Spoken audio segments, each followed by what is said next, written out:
puisse lui se mettre le dos. Mais je veux expérimenter de nouvelles choses avec toi. Je veux te connaître tel que je ne te connaissais pas encore. Je veux que tu te révèles à ma personne tel que tu ne t'es pas encore révélé. Seigneur, tu as dit dans ta parole que tu vas nous envoyer le Paraclet du Saint-Esprit afin qu'il nous enseigne toutes choses. Seigneur, voici l'opportunité que tu me donnes. Enseigne-moi. Je me soumets à ta parole. Je me soumets à ta autorité. Je me soumets à ta puissance. Viens, Seigneur, régner au milieu de nous. Viens, Seigneur, instruis ton peuple par ta parole. Viens, Seigneur, établis ton règne au milieu de nous. Seigneur, ta parole déclare que là où deux ou trois sont réunis, en ton nom, tu es au milieu d'eux. C'est pourquoi nous voulons confesser que tu es présent parmi nous ce soir, que tu es vivant et agissant au milieu de nous ce soir. Merci, Seigneur, de nous faire grâce de ta parole et de tes révélations au nom de Jésus. Amen. Asseyez-vous. Je vais d'abord vous dire quelque chose qui m'a dérangé un peu avant que nous passions à l'enseignement. J'ai bien l'habitude de dire, et d'ailleurs la parole de tout à l'heure, on va toucher un aspect des Écritures pour comprendre ce que je suis en train de dire maintenant.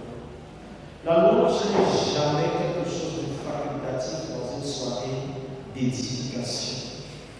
Il arrive parfois qu'on se lève, qu'on aille à l'église, peut-être dans un programme comme celui-ci, attendant que Dieu agisse, quand l'homme de Dieu va prendre le micro pour enseigner ou prier, alors que Dieu veut libérer sa gloire dans la louange.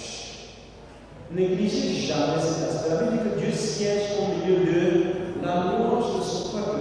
Si Dieu siège au milieu de la louange de son peuple, ça veut dire que pendant que nos mélodies mortes devaient sortir en signe d'adoration, de célébration et d'élévation, le Seigneur établit son siège et commence à se manifester. Je me souviens quand on continuait le précédent programme dans ma paroisse, tout ce que Dieu a fait le jour de la clôture, c'était pendant la louange. Tout ce qu'on a fait après enseignement, prière, rien ne s'est même plus passé. C'est pendant qu'on louait le Seigneur que ceux qui devaient être guéris ont été guéris. Ceux qui devaient être remplis ont été remplis. Donc je vais dire à quelqu'un ce soir, pendant qu'on est en train de louer Dieu, c'est un moment de préparation pour entrer dans ce corps de véritablement. Ne néglige pas cet aspect. Amen. Bonsoir à tous. Que Dieu vous bénisse abondamment. Nous voulons rendre grâce au Seigneur pour cet autre programme où il veut nous parler de la personne du Saint-Esprit. Et ce soir, c'est le premier jour de cet autre programme sur le Saint-Esprit. Je sais que nous avons entendu parler de tellement de choses sur la personne du Saint-Esprit. Mais je sais aussi une autre chose, c'est que la parole de Dieu, chaque fois que nous la recevons, elle est toujours nouvelle à nos oreilles. Toujours. C'est pourquoi Jésus pouvait dire que le ciel et la terre passeront, mais les paroles ne passeront jamais. Soyez rassurés de ce que, quand on veut te parler de la merveilleuse personne du Saint-Esprit, ça veut dire que Dieu lui-même a disposé quelque chose de vraiment spécial pour chacun de vous. On devrait assurer quelqu'un en lui disant que par ce programme, Dieu veut déposer quelque chose de nouveau dans ta vie. Il veut te faire reconnaître quelque chose de l'âme à toi connu. Ce soir, nous ouvrons avec le thème sur la personne du Paraclet, c'est-à-dire le Saint-Esprit. Bonsoir, pasteur. Nous parlons ce soir de la personne du Saint-Esprit, de comment est-ce qu'il est identifié dans les Écritures, de comment est-ce qu'il opère, de qu'est-ce que nous pouvons faire, ou bien qu'est-ce que nous devons faire pour recevoir la présence du Paraclet ou du Saint-Esprit dans nos vies. Et enfin, à partir de quelques éléments bibliques que nous allons aborder, nous comprendrons que quand le Saint-Esprit descend, il y a des signes qui attestent qu'il est véritablement là. Quand le Saint-Esprit visite une personne, ça ne se cache pas. Il y a des éléments qui attestent qu'il est véritablement là. Le Paraclet est un terme synonyme utilisé pour parler de la personne du Saint-Esprit. Et le Saint-Esprit, nous le savons tous, c'est la troisième manifestation de Dieu, ou bien, comme on le dit souvent, la troisième personne de la Trinité. Le Saint-Esprit, encore appelé Paraclet, le mot Paraclet est utilisé dans le Nouveau Testament pour parler du consolateur, pour parler de celui qui défend ou du défenseur. Donc, on parle du Paraclet, on parle du défenseur. frères et sœurs. Quand on parle du paraclet, on parle de l'intercesseur. C'est pourquoi dans Romains chapitre 8, la Bible nous dit que nous ne savons même pas ce qu'on vient de demander au Père, mais c'est le Saint-Esprit qui intercède. Lui, le paraclet, donc c'est lui qui parle au Père. Parce qu'il est, comme je l'ai dit, une manifestation du Père. Il connaît ce que le Père aime entendre. C'est pourquoi quand tu laisses tes lèvres être utilisées par le Saint-Esprit, tu ne peux pas dire n'importe quoi à Dieu. Il est donc l'intercesseur, mais il est aussi perçu comme l'avocat. L'avocat, c'est celui qui défend. Nous savons très souvent quand tu as une cause, dès lors que tu te présentes devant le tribunal, la première des choses qu'on te dit, c'est qu'on va te trouver un avocat. Est-ce que tu as déjà un avocat? Si tu n'as pas d'avocat, on va t'aider à trouver un avocat. Et pour les enfants de Dieu, nous n'avons pas à nous déranger parce que nous savons qu'il y a le paraclet auprès du Père qui intercède pour nous. Le Saint-Esprit est donc cet avocat qui défend la cause des élus parce que Satan les accuse jour et nuit. Le Saint-Esprit peut être également perçu comme la puissance de Dieu, qu'on appelle dans Acte 1:8 la dynamis de Dieu. Jésus, avant de partir, a fait la promesse au Saint-Esprit. Dans Acte 1:8, il dit, mais vous recevrez une puissance, le Saint-Esprit subvenant sur vous. Donc le Saint-Esprit n'est pas, comme disaient certains, une puissance de Dieu, mais le Saint-Esprit, c'est la puissance même de Dieu.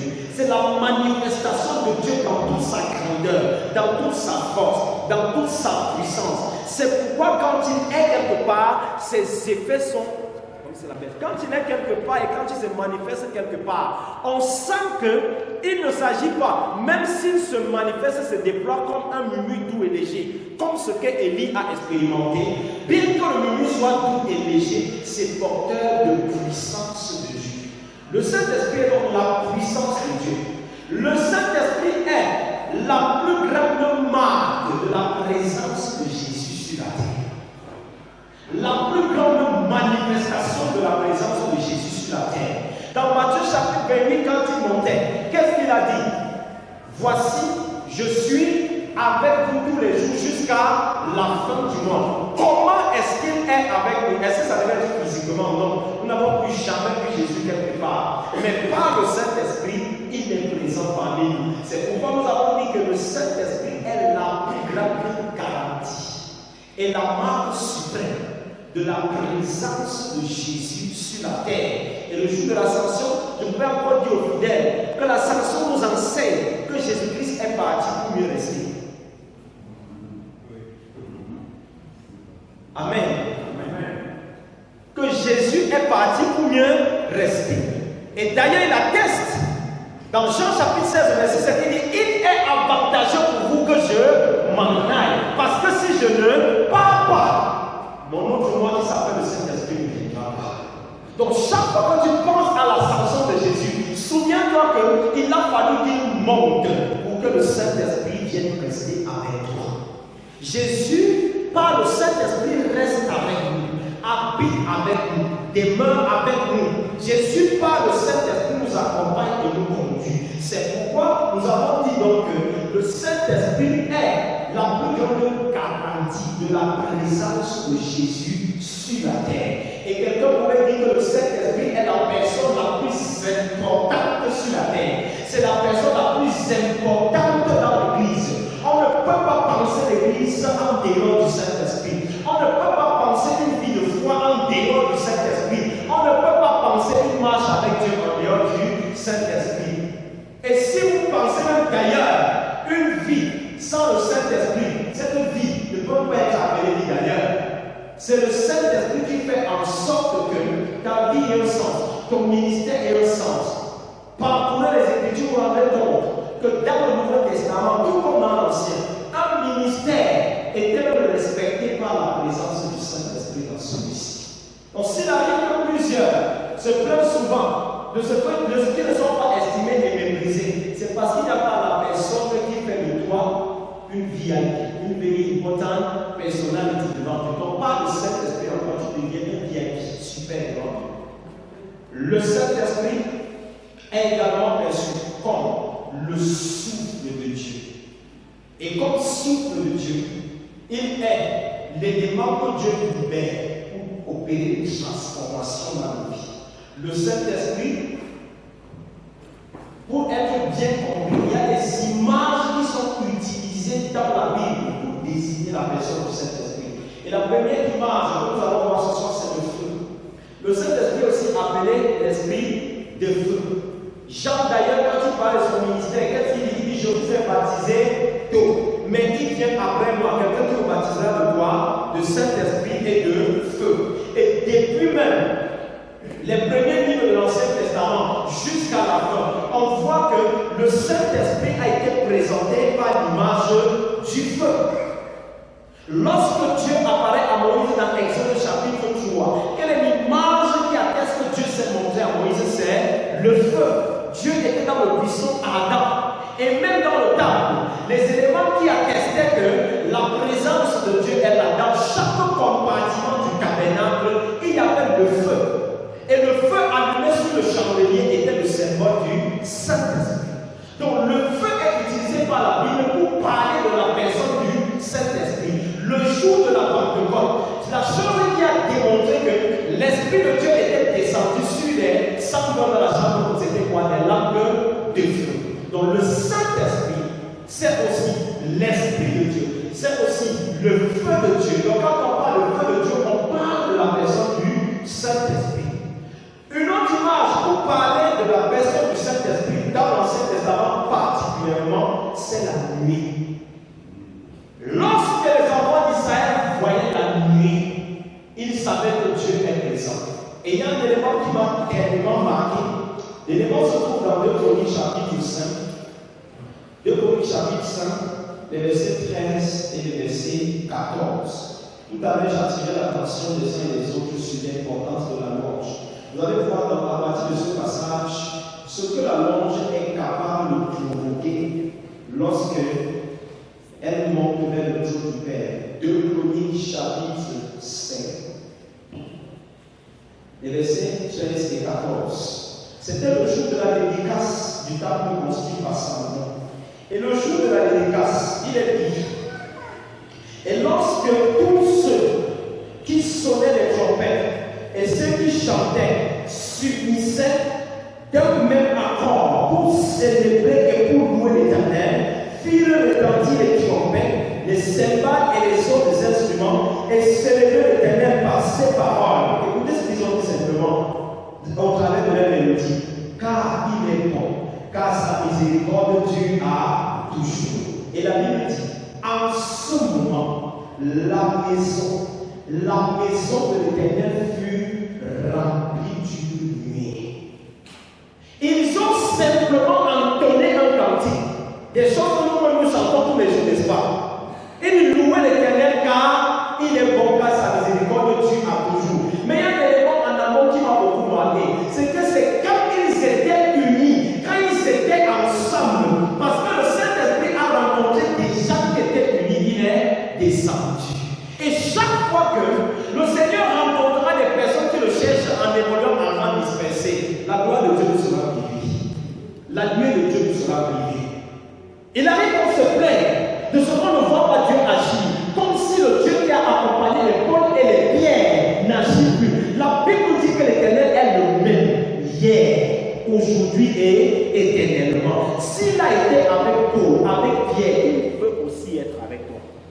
S'il a été avec les premiers témoins, il veut aussi être avec nous et agir dans nos vies, dans nos ministères, au même degré qu'il a agi dans leur vie.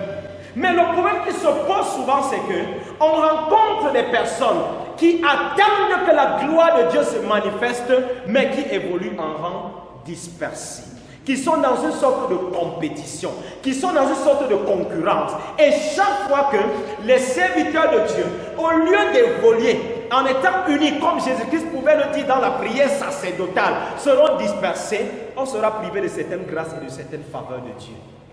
La parole nous dit que les chants ici étaient unis, et parce qu'ils étaient unis, ils ont sonné la trompette. La nuée a rempli la salle. Au verset 14, on dit: les sacrificateurs ne purent pas y entrer pour faire le service à cause de la nuée, car la gloire de l'Éternel remplissait la maison de Dieu.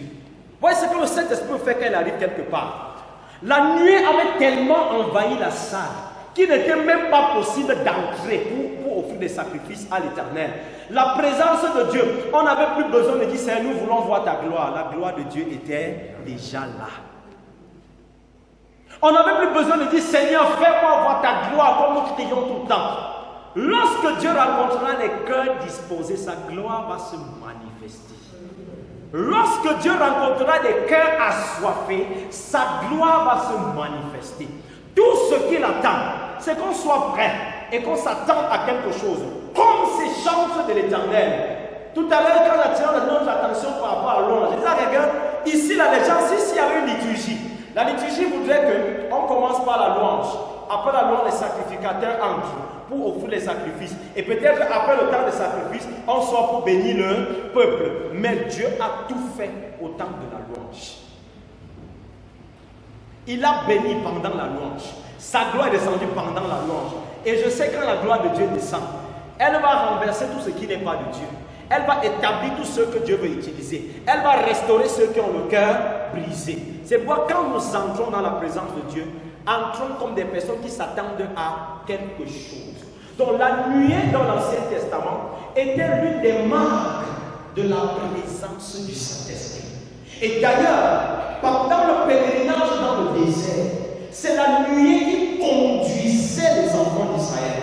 Et puisque le Saint-Esprit c'est le conducteur, c'est lui donc qui conduisait les enfants d'Israël pendant qu'ils marchaient. La Bible dit que pendant la journée, il y avait une colonne de nuée qui les conduisait. Et pendant la nuit, c'est la colonne de feu qui les conduisait. Vous voyez l'image du feu encore pour parler de la personne du Saint-Esprit dans l'Ancienne Alliance.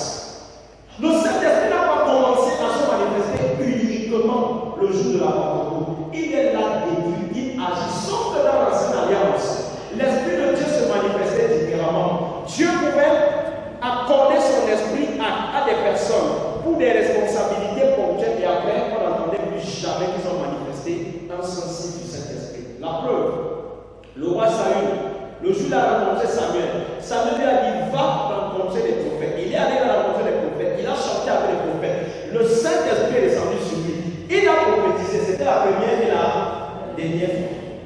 Il n'a plus jamais prophétisé.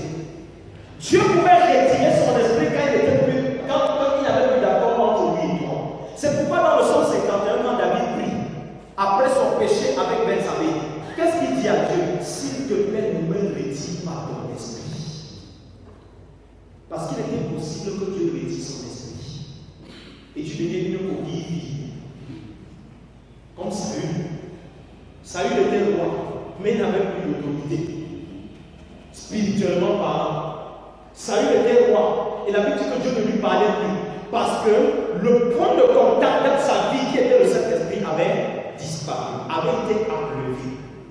Donc voilà comment l'Esprit de Dieu agissait dans l'Ancien Testament. Une autre image, la troisième que nous allons évoquer, c'est quoi? C'est le souffle. Quand on parle du paraclet, on parle aussi du souffle de Dieu. Le souffle de Dieu que les Hébreux appellent la Ruach. C'est un vent, comme un vent impétueux, comme un vent rempli de puissance. Quand on parle du Saint-Esprit, on parle du souffle divin. Dans la vallée des ossements desséchés, quand le prophète Ézéchiel parlait, il dit Esprit, souffle des quatre vents. Ça veut dire que quand on est là dans ce souffle, on devait savoir que Dieu est en train de venir. Le Saint-Esprit va se déployer, va se manifester. De même, au jour de la Pentecôte, le feu n'était que le second signe. Le premier signe, c'était quoi? Le vent qui a soufflé. Acte 2. Ça veut dire que le vent a soufflé, donc le souffle de Dieu a été libéré. À tel enseigne que dans la salle, peut-être s'il y avait les rideaux devaient balancer. Et après, ça le feu est venu. Le Saint-Esprit se déploie aussi par le souffle. Et c'est par ce souffle que Dieu vient régénérer les personnes. C'est par ce souffle que Dieu vient donner vie à ceux qui, à cause du péché, étaient morts. Après la résurrection, quand Jésus se présente dans la chambre où les disciples étaient enfermés, qu'est-ce qu'il a fait? On dit qu'il a soufflé sur eux. Et il a dit quoi? Recevez le Saint-Esprit. Il dit qu'il souffla sur eux. Et il leur a dit, recevez le Saint-Esprit.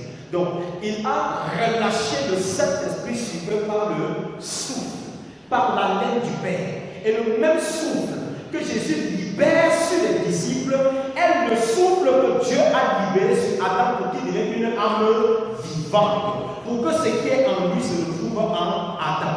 Par ce souffle, le Saint-Esprit fait en sorte que ce qui se retrouve en le Père se retrouve également en ceux qui sont appelés ses enfants. La quatrième et dernière image pour parler du paraclet, c'est l'eau ou la pluie. Régulièrement, quand nous chantons le cantique, on dit il pleut, c'est ça. La pluie. Et l'image la plus patente, c'est ce qu'on appelait la pluie de l'arrière-saison. Parce que la pluie de la première saison, c'était comme quoi? La pluie de la semaille. Et la semaille, généralement, représente la nouvelle naissance. Et la pluie de l'arrière-saison, c'est la pluie du revêtement où le Saint-Esprit descend. Donc, quand on parle de la pluie de Dieu, Dieu dit, je vous donnerai un corps nouveau, je vais déjeuner répandre. On utilise le plus souvent l'image de l'eau ou de la pluie pour parler du Saint-Esprit. C'est pourquoi tout à l'heure, j'avais anticipé certaines choses en disant, quelqu'un peut sentir la présence du Saint-Esprit en lui par un froid glacial, comme si l'eau s'était versée sur lui, et il se regarde, il se rend compte qu'il n'est pas humide. C'est la présence du Saint-Esprit se manifestant dans la vie. Pourquoi Dieu veut nous donner le Saint-Esprit? Ou pourquoi nous donne-t-il son esprit? Pourquoi le paraclet vient-il parmi nous?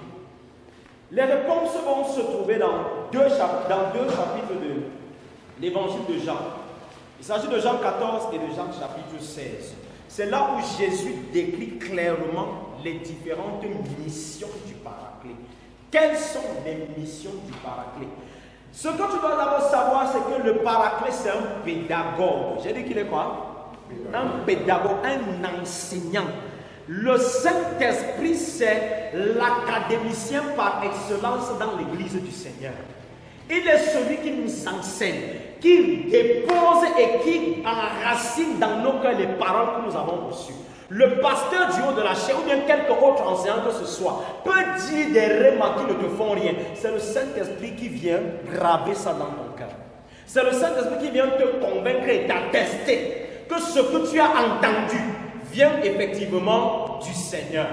Pourquoi Dieu nous donne le Saint-Esprit? La première raison, c'est que Dieu donne le Saint-Esprit pour remplir les vases qu'il veut utiliser. Dieu, pour utiliser ces vases, les remplit d'abord d'un contenu qui est de lui. Et le contenu qui est de lui s'appelle le Saint-Esprit. C'est pas pour rien que Jésus-Christ a dit aux disciples, avant la mission, il dit, mais vous recevrez une puissance, le Saint-Esprit survenant sur vous, et vous serez mes témoins. Vous savez qu'il n'y a pas de témoignage sans Saint-Esprit. Vous ne pouvez pas efficacement parler de Jésus et avoir des transformations si vous n'avez pas été un. Vous ne pouvez pas apporter des transformations véritables dans les vies des personnes, les influencer véritablement si vous n'avez pas reçu le Saint-Esprit. Parce que quand vous avez reçu le Saint-Esprit, ce n'est plus vous qui parlez, mais c'est l'Esprit de Dieu en vous qui parle. Et d'ailleurs, Jésus a dit aux disciples, qu'on va vous accuser, on va vous traîner devant les tribunaux. Mais lorsque vous serez accusés, ne vous inquiétez pas de ce que vous direz, parce que l'Esprit de votre Père qui est en vous parlera à l'homme et vous dira ce qu'il convient de dire.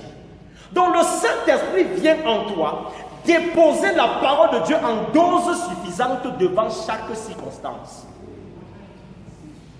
Devant chaque circonstance, l'Esprit de Dieu te communique exactement ce qu'il faut dire. Vous n'avez jamais entendu dans le ministère de Jésus qu'il a dit une chose avant de regretter après. Non, ce qu'il disait était inspiré. Ce qu'il disait était on parle le Saint-Esprit. Jésus n'a jamais dit une chose avant de dire, ah tiens, je ne devais pas dire ça. La présence de l'Esprit de Dieu dans sa vie était tellement abondante que chaque fois qu'une question lui était posée, même pour le coincer, il se dérangeait par le Saint-Esprit lui donner la parole qu'il faut. Faut-il payer l'impôt à César? Donnez-moi une pièce. Qu'est-ce qui est sur la pièce? César. Donnez à César ce qui est à César. Et à Dieu ce qui est à Dieu. Ils sont même perdus, ils ne savent pas ce que quand Jésus dit à Dieu, ils ne savent pas ce qu'il veut dire en réalité. Si j'ai une pièce de 25 et que je donne à n'importe qui parmi nous, qu'est-ce qui me reste? Il me reste quoi? Rien. Vous êtes sûr qu'il me reste rien? Il me reste quoi encore, César? Moi-même, non. Et comme je suis à l'image de Dieu, maintenant donne à Dieu ce qui est à Dieu, ce qui est à Dieu, c'est moi.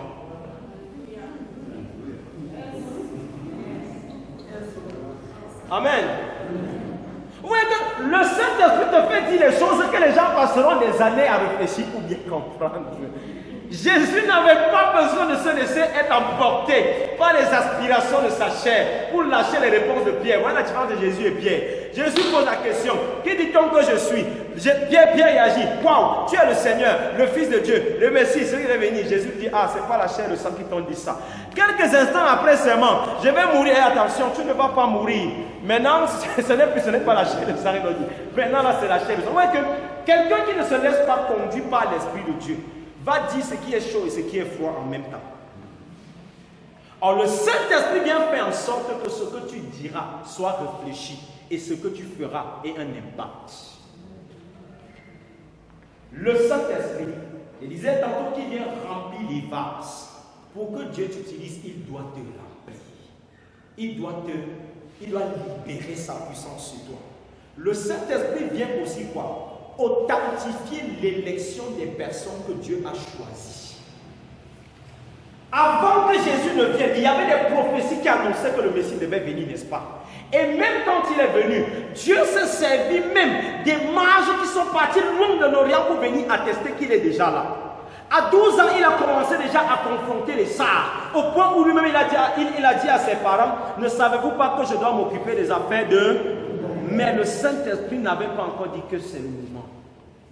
Le jour du baptême, une colombe est descendue sur lui. Et une voix s'est fait entendre du ciel. Celui-ci est mon fils. La présence du Saint-Esprit venait attester que ce Jésus que vous voyez est celui que vous attendiez. Le Saint-Esprit, c'est lui qui va venir confirmer aux gens que vous n'êtes pas un petit débrouillard, mais que vous êtes véritablement un homme de l'Éternel.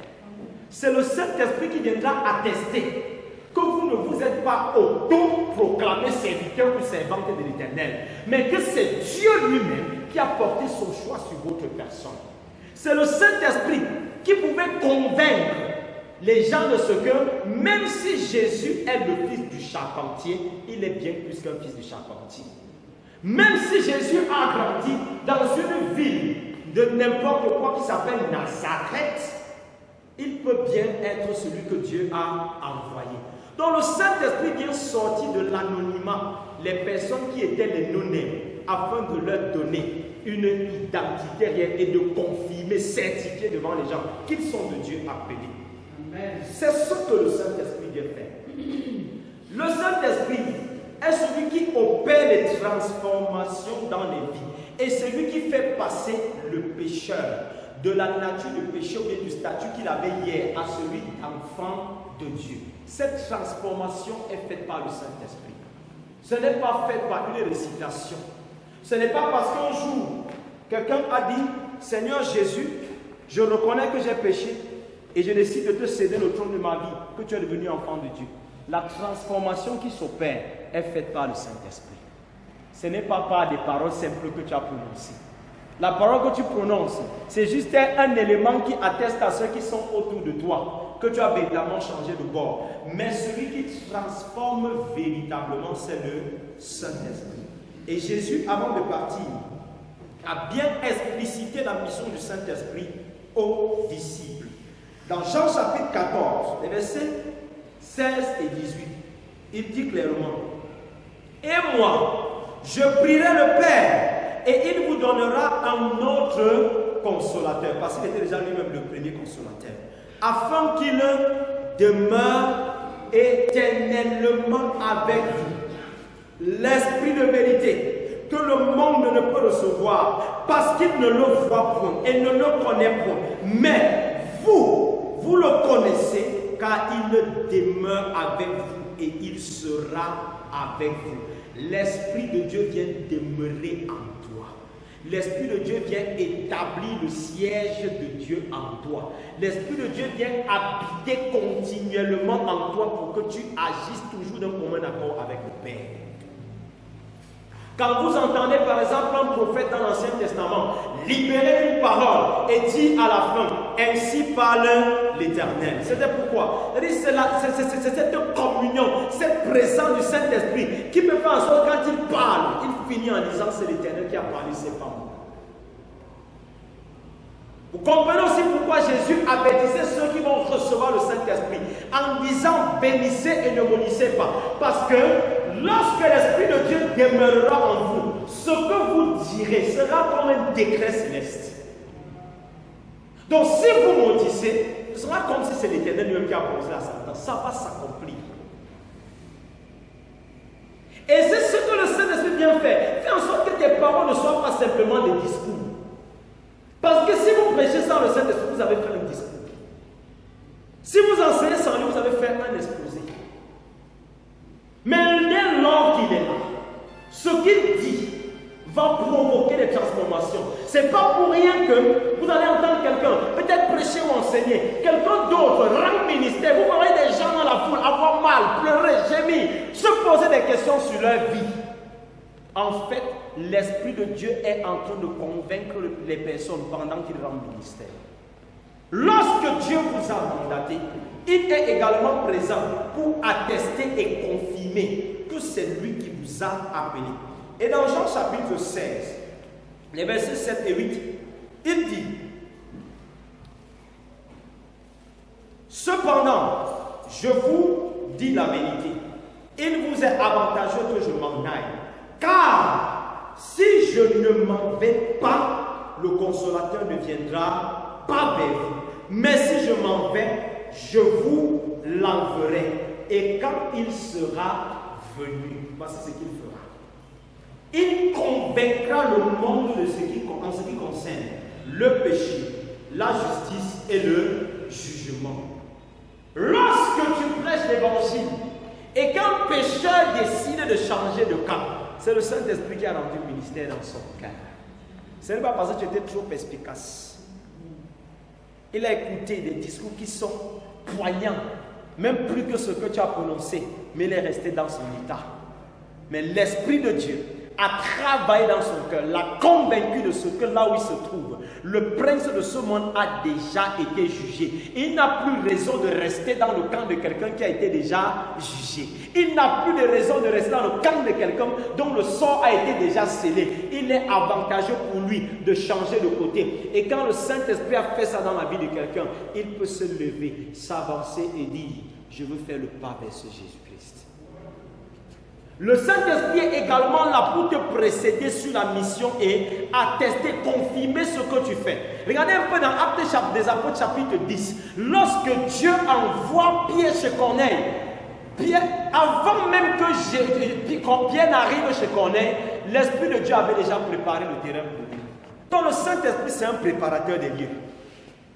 Quand vous allez dans le champ de mission, le Saint-Esprit, il te précède, il prépare les lieux pour toi. C'est lui qui dispose les cœurs. Parfois, vous allez dans le ministère et vous rencontrez les choses passaient tellement. L'Esprit de Dieu t'avait précédé déjà là-bas. Il avait préparé les cœurs. La Bible dit que Pierre n'a même pas eu le temps de finir l'enseignement et d'inviter Corneille et sa famille à venir à Christ. Alors qu'il prononçait encore ces paroles, le Saint-Esprit est descendu, a rempli Corneille et toute sa maison. Et Pierre de s'exclamer en ce moment: doit-on refuser l'eau aux gens qui ont déjà été remplis du Saint-Esprit? Le Saint-Esprit avait déjà fait le travail dans le cœur de Corneille et de toute sa famille. Quand le Saint-Esprit te précède sur un territoire, tu ne rencontreras que le succès sur ton chemin. Quand il te précède dans un cœur à qui tu parles, tu ne vas pas retourner là-bas en laissant la personne dans l'état où elle était. Jamais. Il y aura une transformation. Il y aura un changement. Quelque chose qu'on n'a pas encore vécu va se produire. L'Esprit de Dieu. J'étais à Jean 16, n'est-ce pas? Au verset 14, Jésus continue. Verset 13 et 14. Quand le consolateur sera venu, l'Esprit de vérité, il vous conduira dans la vérité. Ça veut dire que le Saint-Esprit est un peu comme le garde-fou de l'église.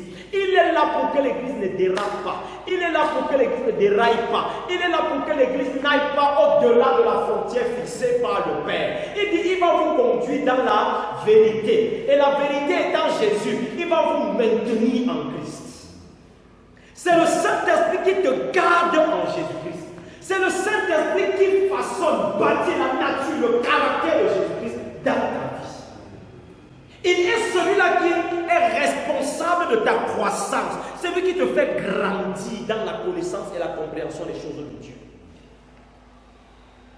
Sans le Saint-Esprit, il t'est impossible. Tu vas continuer de venir rencontrer les serviteurs de Dieu et de leur dire, papa, je prie, mais j'ai comme l'impression que Dieu ne m'écoute pas. Je lis la Bible, mais j'ai l'impression que je ne comprends pas. Il y a quelqu'un qui est là pour t'enseigner, même quand tu es seul, c'est le Saint-Esprit. C'est pourquoi j'invite quelqu'un, pendant ces moments d'intimité, quand tu ouvres la Bible, ne compte pas sur ta connaissance, ne compte pas sur ce que tu as écouté dimanche à la prédication, mais dis-lui, Saint-Esprit, ami personnel, parle-moi de ce que tu veux que je t'appelle. Quand le consolateur sera venu, l'Esprit de Dieu, il vous conduira dans la vérité, dans toute la vérité, car il ne parlera pas de lui-même, mais il dira ce qu'il aura entendu et vous annoncera les choses à venir. Il vous annoncera les choses à venir. Et c'est ce que le prophète Joël a dit. Joël 2, vers 8. Il dit, je répandrai mon esprit sur toute chair. Vos fils et vos filles prophétiseront. Ça veut dire quoi? Quand le Saint-Esprit viendra, il vous donnera la faculté d'anticiper sur le futur. Vous pensez que les gens courent dans les milieux occultes, pourquoi? Parce qu'ils veulent avoir ce pouvoir. Pour voir au-delà de ce qu'on voit maintenant. Et la Bible te dit qu'il y a quelqu'un qui peut te donner la faculté de le faire. C'est le Saint-Esprit. C'est pas pour rien que Paul, pendant qu'il en est ministère, il veut pas une destination. Le Saint-Esprit dit, Paul, n'y va pas. Je ne t'attends pas là-bas. La raison principale de beaucoup de nos échecs, c'est parce qu'on ne communie pas avec le Saint-Esprit. C'est parce qu'on n'écoute pas suffisamment le Saint-Esprit. D'ailleurs, pendant la suite de la semaine, je crois que le Seigneur nous donnera à ces serviteurs qui vont passer ici, nous donner de comprendre la nécessité de communier avec le Saint-Esprit. C'est tellement important de communier avec le Saint-Esprit. Il peut arriver que tu sois sollicité. Le Saint-Esprit te dit, je ne t'attends pas là-bas. C'est le Saint-Esprit qui a dit que même si les autres sont venus avant, mettez-moi à part Barnabas et Saul, les gens qui sont venus hier. C'est eux que j'attends vers les païens. C'est le Saint-Esprit qui organisait toutes choses dans la première communauté. Et chaque fois qu'on le prendra et qu'on le mettra à côté pour compter sur notre propre intelligence, on rencontrera la confusion. Chaque fois que tu vas compter sur tes compétences, au lieu de compter sur la puissance du Saint-Esprit, tu seras confus. Et il est important de laisser à quelqu'un qui sait mieux conduire que toi le volant que de forcer alors que tu sais que tu n'as pas de sens. C'est pas pour rien qu'on l'appelle le conducteur. Tu ne peux pas inviter le conducteur dans ta vie et lui dire j'ai le permis. Nous savons que même parmi les chauffeurs, il y a chauffeurs et chauffeurs. C'est pas ça? Donc même si tu sais conduire, il conduit mieux que toi. Amen. Il me glorifiera parce qu'il prendra de ce qui est à moi et vous l'annoncera. Tout ce que le Père est à moi. C'est pourquoi j'ai dit qu'il prend de ce qui est à moi et qu'il vous l'annonce. Qu'est-ce que Jésus veut dire ici? Il dit tout ce que le Père est à moi. Et il prendra donc ce qui est à moi et déposera en vous. Allez, le Saint-Esprit vient prendre toute la grandeur, la splendeur, la beauté, la majesté de Dieu et vient déposer dans le cœur d'une personne. Il prendra ce qui est à moi, et comme ce qui est à moi vient de mon Père, il vous l'annoncera. Il viendra glorifier le Père. C'est-à-dire que celui qui soutient, inspire l'adoration de l'Église s'appelle le Saint-Esprit. Et parce que c'est lui qui inspire l'adoration de l'Église, là où il est présent, et que l'ange fait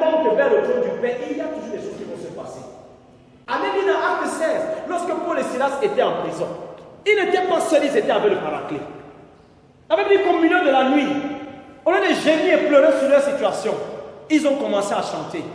Père, nous ne sommes pas seuls. Élever des cantiques. Et pendant qu'ils chantaient, la Bible dit que le Saint-Esprit a dit, je suis là. J'attendais juste l'élément déclencheur. Et comme vous avez commencé, je vais me déployer. Je vais me manifester. Pendant qu'il se manifestait, il s'est produit deux choses extraordinaires. Les chaînes des prisonniers se sont coupées. Les fondements de la prison se sont ébranlés. C'est ce que le Saint-Esprit peut faire.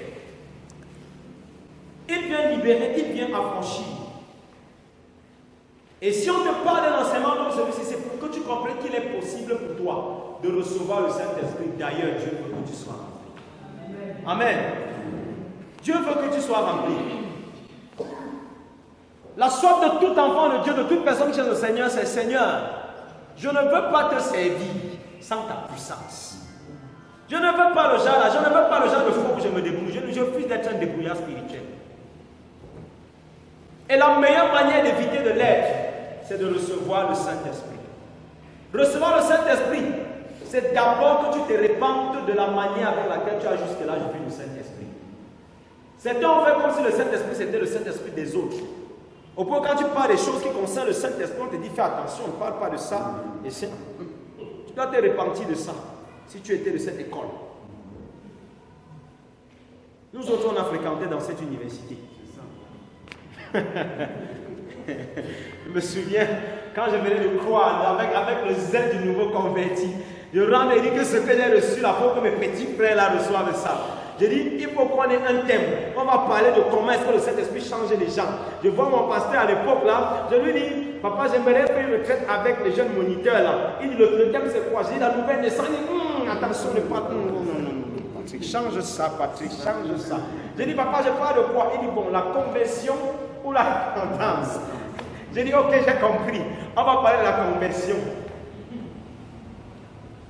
On a souvent stigmatisé certains thèmes. Dieu n'a pas honte de ces mots. Ce que Dieu dit, il n'a pas honte de prononcer ce qu'il a à prononcer. Donc si pendant longtemps, tu as été de ceux qui avaient une mauvaise compréhension et qui refusaient même d'admettre l'œuvre et la puissance du Saint-Esprit, commence par te repentir de ça. Par dire, Saint-Esprit, j'aime mépriser ce que tu peux faire. J'aime mépriser tes dons. J'aime mépriser ta puissance. Il y en a qui croient que le sorcier peut, mais ils ne pensent pas qu'il n'a pas la puissance de Dieu en eux. On a allé quelque part dans le ministère avec les pasteurs et nous aussi. Quelqu'un avec ses écorces. Que c'est les écorces? J'ai dit, waouh! Donc c'est les écorces. Heureusement que c'est une écorce invisible. Qui s'appelle le Saint-Esprit. Si tu étais de ceux qui pensent que ce qui est de Dieu a été fait par Satan, répands-toi de ça. Et par ta repentance, tu ferais le chemin au Saint-Esprit. L'autre chose, c'est que tu peux être rempli du Saint-Esprit, mais dispose-toi. Il y en a qui ne sont pas prêts du tout. On va faire programme après programme ici à Kamja, faire programme de l'autre, faire programme de l'autre. Et c'est comme si chaque fois que le Saint-Esprit vient devant lui, il dribble toujours. Parce que le cœur n'est pas disposé. Il y a des anciens schémas, je ne sais pas, de la religion que tu as conçu dans ton esprit. Tu dis, on ne dépasse pas ça. Le Saint-Esprit vient t'amener au-delà des limites que tu t'es fixées. Il faut que tu laisses ces schémas-là tomber. Dieu peut te remplir de son esprit, mais il faut que tu aies soif. Si tu n'as pas soif, tu ne peux pas chercher là où il y a une source. Et je sais que parfois quand on a soif, on peut boire l'eau sale. Quand nous étions à l'école, on prenait l'eau sale du marigot, on soulevait la bille comme ça. Comme si notre vêtement tamisait les microbes qui se trouvaient dans nous. C'est ce que la soif peut amener quelqu'un à faire. Quand une biche a soif, même s'il y a le crocodile dans l'eau, elle vient là, elle fuit. Elle là, elle fuit. Jusqu'à ce que sa soif soit désaltérée. Quand tu as soif, aucun obstacle ne peut t'empêcher de boire. Jésus lui-même a dit, le Père a dit, vous qui avez soif, venez aux eaux. Même celui qui n'a pas l'argent. Et si tu n'as pas l'argent, tu as quelque chose. C'est la foi. Crois et il le fera. Crois et il l'accomplira. Il a dit, restez à Jérusalem jusqu'à ce que vous soyez remplis. Pour que vous soyez remplis, Dieu veut rencontrer quelqu'un qui obéit. Les gars ont obéi. La Bible dit qu'ils étaient assidus au temple. Ils louaient et glorifiaient le Seigneur. Et c'est dans ce climat que le Père les a trouvés. Et quand le Père les a trouvés, allez lire acte 2 à la maison, on dit que dans la chambre haute, on n'a pas dit certains ont été remplis, mais la Bible dit que tous ont été remplis du Saint-Esprit. C'est-à-dire qu'il est possible que Dieu libère son esprit dans ce temple et que tout le monde rentre étant rempli, étant ivre, s'étant enivré du vin nouveau. C'est possible. Et quand il est là, on n'a pas besoin de dire, il y a des signes qui attestent qu'il est là. Quand il est descendu chez Corneille, on a vu qu'il est là. La Bible dit qu'ils se mirent à parler en langue et à glorifier Dieu. Même ceux qui doutaient encore ont vu. Le jour de la Pentecôte, tout le monde dit, au bruit qu'il y avait, la multitude a couru, les gens sont partis de partout. Mais qu'est-ce qui se passe ici? On a entendu un vent qu'on n'a jamais entendu. Et écoutez ce que les gens s'y sont en train de dire. Mais ils disent une chose, mais qu'est-ce que nous sommes en train d'entendre? Chacun entend sa langue. Quand le Saint-Esprit est là, les signes sont tangibles. La Bible nous dit également dans Acte 19 que quand Paul a rencontré les 12 d'Éphèse, et leur a posé la question, avez-vous reçu le Saint-Esprit quand vous avez cru? Ils ont dit quoi? Nous n'avons pas même entendu qu'il existait un Saint-Esprit. On nous a parlé de la loi, on nous a parlé de nous, on ne nous a jamais parlé du Saint-Esprit. Le recevoir, il a prié pour eux, il leur a imposé les mains, ils ont reçu le Saint-Esprit, ils sont mis à glorifier Dieu et à parler en d'autres langues. Le jour où Élisabeth a été remplie du Saint-Esprit, j'aime tellement ce passage. La rencontre entre Élisabeth et Élisabeth n'était pas présente quand l'ange parlait à Marie. Mais quand Marie a rencontré Élisabeth, quelque chose s'est produit. L'enfant a tressailli dans son ventre. Et la Bible dit qu'Élisabeth, elle pensait que Dieu devait remplir l'enfant sans remplir elle-même, sans remplir la mère. Attendez, naturellement, ce que la mère prend, ce qu'elle donne, c'est pas ça. Quand il y a eu ce contact et que l'Esprit de Dieu l'a touché et l'a rempli, elle a ouvert la bouche et les paroles de connaissance sont encore sorties. Tu es béni d'entre toutes les femmes et le fruit de tes entrailles. Qui lui a dit qu'il y avait quelque chose là-bas? C'est le Saint-Esprit. Parce qu'elle était remplie, c'était là, les signes étaient là. Il dit le fruit de tes entrailles béni. Elle n'était pas là. Marie pourrait voir si ce que l'ange là a dit, parce que l'ange a dit, même Élisabeth, elle est au 6e mois. Marie partait voir, elle partait seulement voir si vrai là. Élisabeth est sainte. Et pendant qu'elle voit, le Saint-Esprit opérait quelque chose. Puisque celui qu'elle portait était celui qui remplit, a directement rempli l'enfant et sa mère a commencé à parler, elle a commencé à dire des choses sur la personne de Marie. Il y a des choses que le Saint-Esprit t'amènera à dire parce qu'il t'a rempli. Vous voyez quelqu'un qui était ordinaire, commencer à vous dire des choses, c'est parce que l'Esprit de Dieu l'a rempli. Dans l'Ancien Testament, on nous dit que pour accomplir certaines tâches, Dieu libérait son esprit sur les personnes. Et c'était de manière ponctuelle, mais on dit que dans le Nouvel An, c'est de manière permanente. Dieu, en cette saison et au travers de son programme, voudrait bien nous bénir par sa présence. Voudrait bien te faire connaître le Paraclet. Voudrait se révéler à toi et te parler de la glorieuse personne du Saint-Esprit. Dieu veut libérer les paroles dans les cœurs, dans les vies des personnes, dans les familles. Dieu veut relâcher des grâces, des dons, afin que vous soyez véritablement les vases et les instruments qu'il utilisera en cette saison. Mais je veux que quelqu'un sache qu'il est possible pour lui d'être rempli du Saint-Esprit, s'il n'avait pas encore expérimenté la plénitude. Il est possible que cette puissance te touche. Je suis en train tout à l'heure quand les sœurs chantaient et glorifiaient la personne du Saint-Esprit.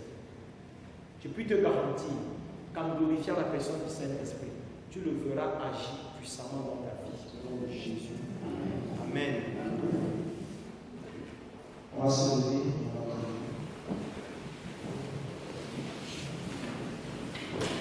La lumière va passer en train de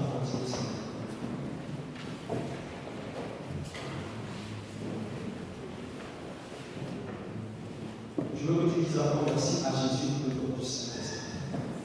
Dis-lui merci pour le don du Saint-Esprit. Dis-lui merci parce qu'il est monté afin de donner le Saint-Esprit.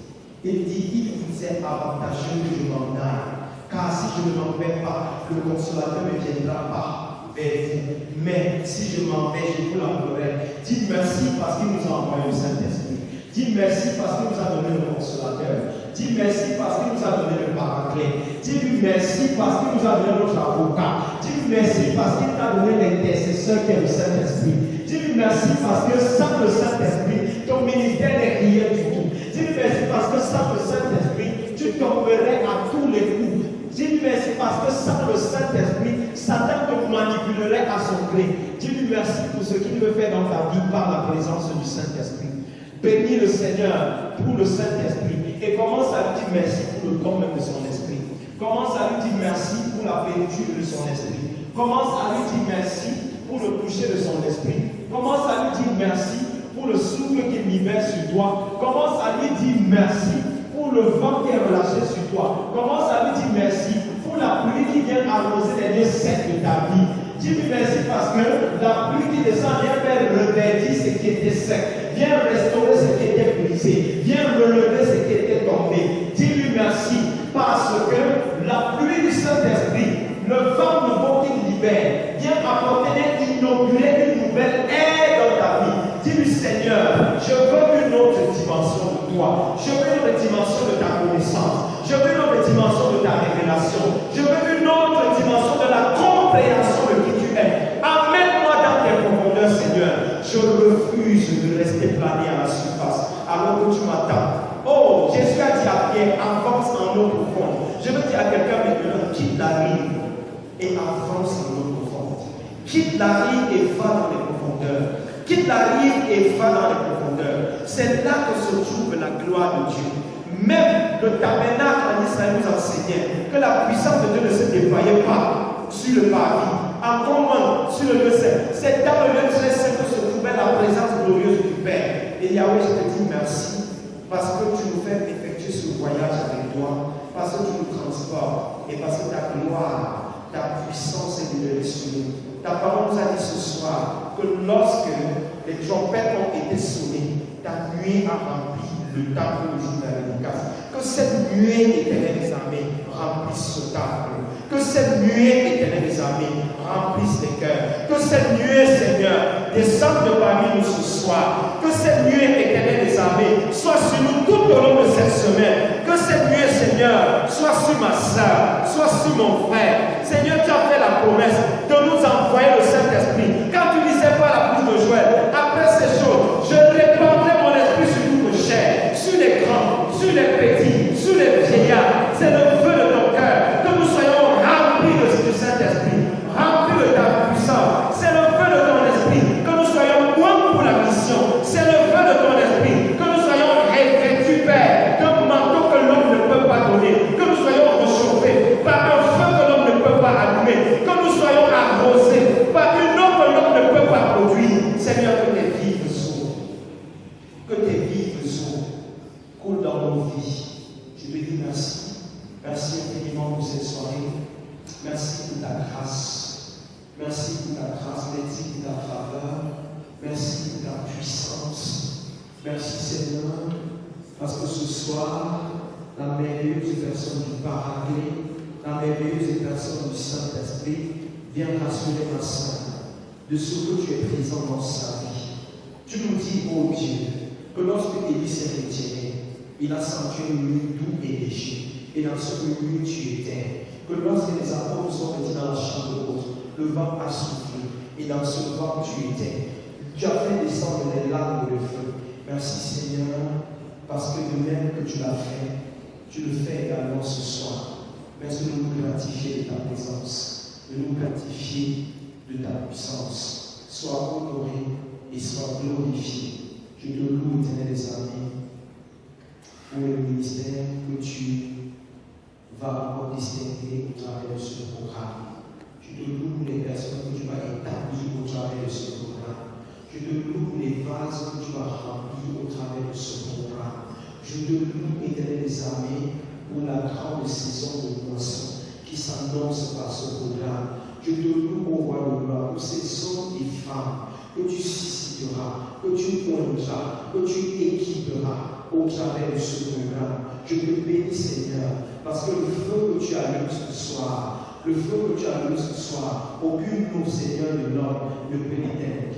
Sois béni pour ta parole que nous avons reçue. Sois exalté, Seigneur, pour ce que tu as déposé dans notre cœur. À toi soit la gloire et la majesté. Merci, Seigneur, pour ta parole et merci pour ta grâce au nom de Jésus. Amen.